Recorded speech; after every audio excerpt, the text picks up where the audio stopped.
Last week, there was a mother who went to the front of the church and found her 3 kids literally chopped up in pieces by the Muslim kidding. Brotherhood last week. This is all in Egypt. In Egypt, So this in a is Christian literally church. in a Christian church. Yep.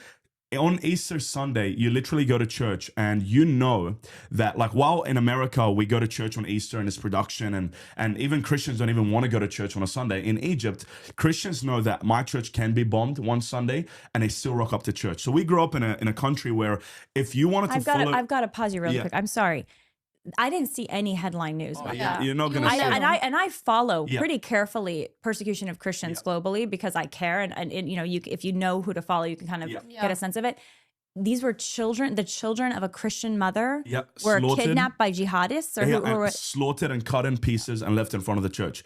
Were they kidnapped? How did they were just chilling in front of the church, and the mother came out, and the Muslim Brotherhood was just there and killed them. And this is normal, by the way. And how old were these kids? Probably 15, teenagers. They all were teenagers. Devastating. And by the way, you'll never hear about it because was there any reporting at all on that? There was no reporting. There's no reporting. But you know about it because of friends. I know about it because I'm following so many Arabic and Christian churches in Egypt. Wow. And our family, we have family there, we have friends that are there, but you will never hear about that on the news. You will never hear about that in Nigeria on Palm Sunday, that there was a church that was slaughtered. You will never hear that in Syria, Christians are getting slaughtered. You'll never hear that there are so many people and Christians dying for their faith. But you're going to hear about George Floyd. You're going to hear about, this happened to that guy.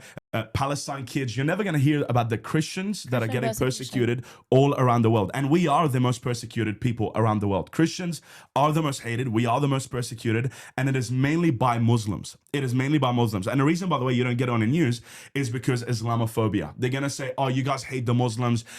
Don't talk about Islam like that. Islam is a religion of peace. The moment you see what real Islam is and what Muslims are doing to Christians around the world, you will kick every Muslim out of their mosque and say, do you believe that Christians should be killed?